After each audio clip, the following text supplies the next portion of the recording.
शिवायचे कपडे बघ किती होणार इकडे बघा. हा शिवून घ्या.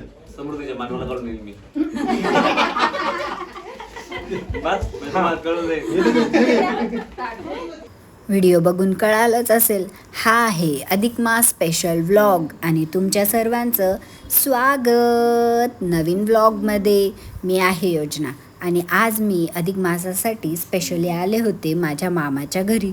हे आहे माझ्या मामाचं टुमदार घर. हे आणायचे तांदूळ ओके अजून जाय आणि याच्यात साखर. काढीच पेटी ठेव त्याच्यात. आणि या सगळ्या सजावटीचे श्रेय जात आहे आमच्या समृद्धीला, जिने इतकं सुंदर डेकोरेशन आमच्यासाठी केलेलं होतं. हा अधिक मास आमच्या सगळ्यांसाठी स्पेशल होता, कारण माझ्या मामाच्या मुलीचं म्हणजे सायलीचं लग्न ह्यावर्षी झालेलं होतं. बघा, आमची नवीन जोडी आलीसुद्धा अधिक मासासाठी आणि माझ्या मामी त्या दोघांचं स्वागत करत होत्या आणि मध्ये मध्ये सोहम रील शूट करत होता. मामींनी नवीन जोडीचं मस्त स्वागत करून घेतलं.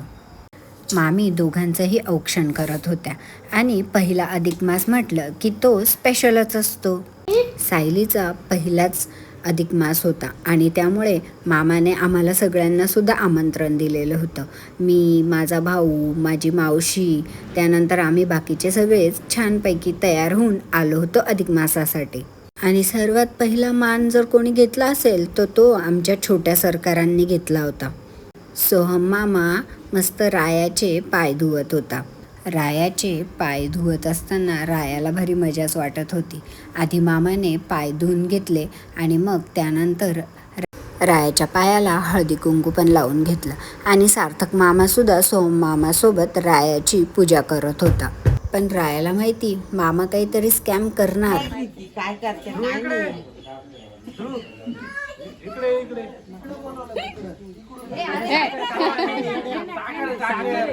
त्याला माहिती मामा कसे तांदूळ देतील. मामा नक्की साखर म्हणून तांदूळ खाऊ घालतील याचं रायाला नक्की होतं. त्याच्यामुळे राया जरा जपूनच मामांकडनं साखर खात होता. आणि आता सायलीचे जे सासू सासरे त्यांचा पहिला मान होता ते त्यांचेही मामा मामींनी पाय धुवून घेतले. यावर्षीचा अधिक महिना हा स्पेशलच झाला, कारण यावर्षी आधी विकीकडे आणि मग त्यानंतर मामाकडे आम्ही अधिक मासासाठी गेलो होतो. सगळेच जण एकत्र जमलेले होते, त्याच्यामुळे मस्त गेट टुगेदर असल्याचंच फिलिंग येत होतं. मोठ्या मामानंतर लहान मामाने सुद्धा त्यांचे पाय धुवून घेतलेत आणि मग पुढच्या कार्यक्रमाला सुरुवात झाली. त्यानंतर लागला मावशीचा नंबर आणि मग मावशीचे सुद्धा पाय लहान मामा मामींनी धुवून घेतलेत. मावशी आणि काका कोपरगाववरनं खास कार्यक्रमासाठी आलेले होते, त्याच्यामुळे सगळेच जण एकत्र जमलेले होते. आणि बघा केवढी मोठी गर्दी झालेली आहे, कारण आम्ही आहेच तेवढे जण. आणि मग त्यानंतर बसलो आम्ही दोघंजणं. कधीही साडी न घालणारी मी आज स्पेशली साडी घालून मस्त तयार होऊन आले होते, कारण व्लॉग जो शूट करायचा होता तुमच्यासाठी तसा हा व्लॉग बनवायला थोडा उशीरच होतोय, कारण बाकीचीही बरेच कामं होती. फोटो महत्वाची.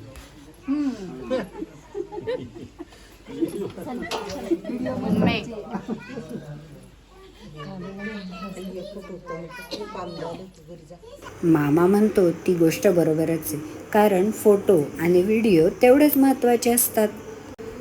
दोघीही मामा मामींनी आमच्या दोघांचे पाय धुवून घेतले आणि त्यानंतर आमच्या पायाला हळदी कुंकूही लावून घेतलं.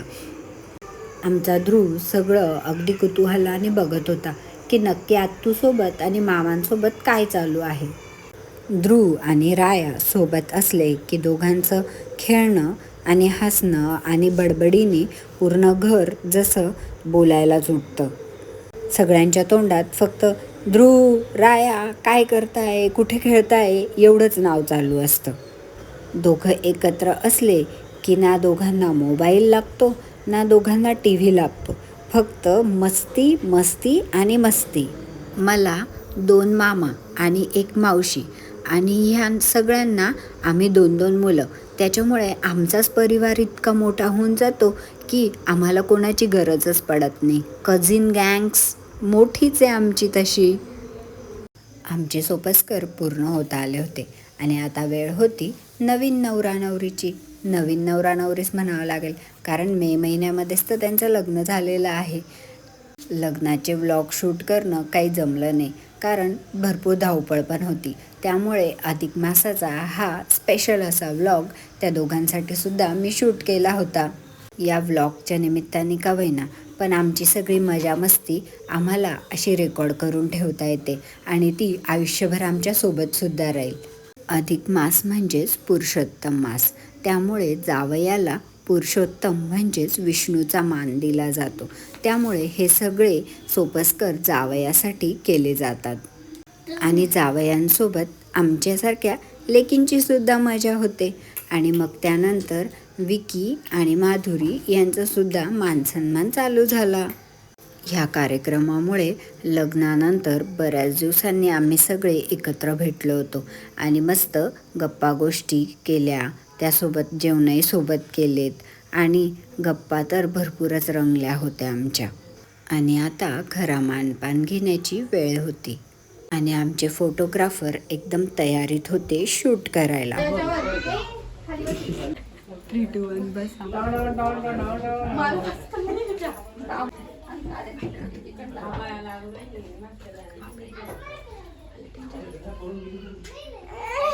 समृद्धीने खूप छान असं डेकोरेशन केलेलं होतं. केळीच्या पानांचा एकदम छान वापर तिने केला होता आणि रांगोळी खूप छान काढलेली होती. त्यासोबतच तिने मस्त अनारसेसुद्धा डेकोरेट करून ठेवलेले होते. आमच्या सर्वांचे कपडे, साड्या, टॉवेल, टोपी या सगळ्यांचं छान असं डेकोरेट करून तिने मांडून ठेवलेलं होतं. अधिक महिन्यामध्ये 33 अनारसे जावयाला देण्याची मोठी पद्धत आहे. तांब्याच्या ताटामध्ये असे अनारसे झाकून त्यावर दिवा ठेवून जावयांना आणि लेकीला ओवाळलं जातं. ओवाळताना दिवासुद्धा तांब्याचाच घेतला जातो, कारण त्याचाच मान या अधिक मासामध्ये असतो. आणि मग त्यानंतर नंबराला आमचा. लहान मामाने यांना टॉवेल टोपी घातली आणि तोपर्यंत मामी माझं औक्षण करत होत्या.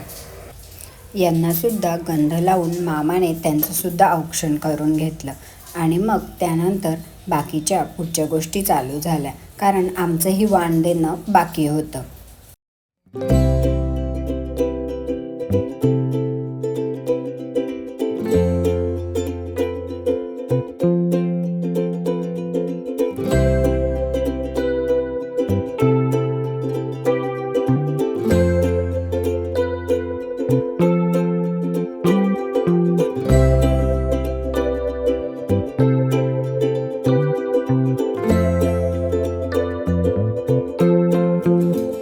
त्यानंतर मोठ्या मामींनीही आमच्या दोघांचं औक्षण करून घेतलं आणि मग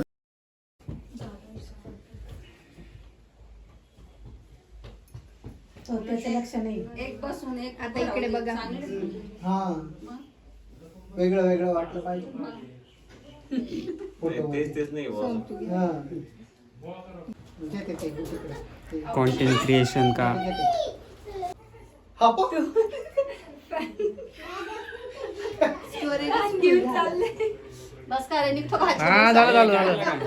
रील शूट करत असल्यामुळे सारखा सोहमचा फोन गरम होऊन जात होता. त्यामुळे तो फॅनने त्या फोनला थंड करण्याचा प्रयत्नही करत होता. आणि मग त्यानंतर मावशी काकांचा मानपान मामाने केला.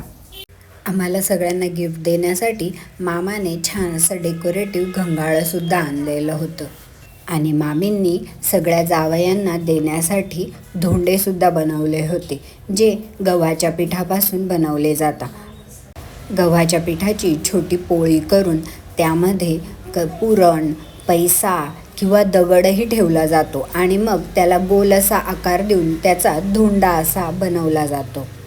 एकेकाचे मानपान सुरू होते. विकी आणि माधुरीचाही मानपान सुरू होता. प्रत्येकाला ड्रेस, आम्हाला साड्या, त्यानंतर टॉवेल टोपी, तसंच छोटंसं घंगाळं आणि तांब्याच्या ताटामध्ये सगळ्यांना अनारसे, तसंच बाकीचं गोडधोडाचं सुद्धा आम्हाला वाण दिलं जात होतं. मामींनी जेवणासाठी मस्त पुरणपोळी, आंब्याचा रस, सार, भात, भजे, कुरडया असा छान बेत केलेला होता.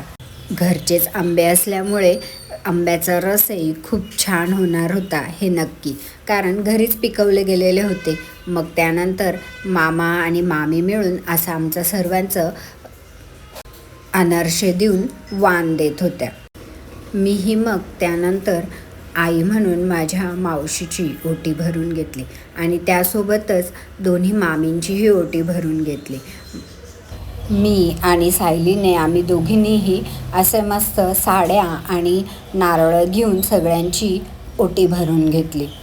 हे सगळे कार्यक्रम चालू असताना दिवस कसा पुढे जात होता ते आम्हालासुद्धा कळत नव्हतं. व्लॉग तर शूट झाला होता, पण तो एडिट कधी होईल याची मलासुद्धा गॅरंटी नव्हती.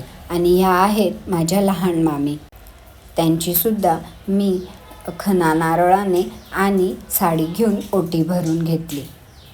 आमचं ओटी भरायचं काम चालू होतं तोपर्यंत समृद्धी आणि सायलीने बाकीची जेवणाची तयारी केली आणि मग मी मोठ्या मामींची म्हणजे सीमा मामींची सुद्धा ओटी भरून घेतली. दोघीही मामी सकाळपासनं स्वयंपाक, बाकीच्या गोष्टी, आवरनिवर आणि सगळ्या जमवाजमवामध्ये खूपच बिझी होत्या. त्यामुळे त्याही अगदी थकलेल्या होत्या आणि मग बसले सगळेजण जेवायला.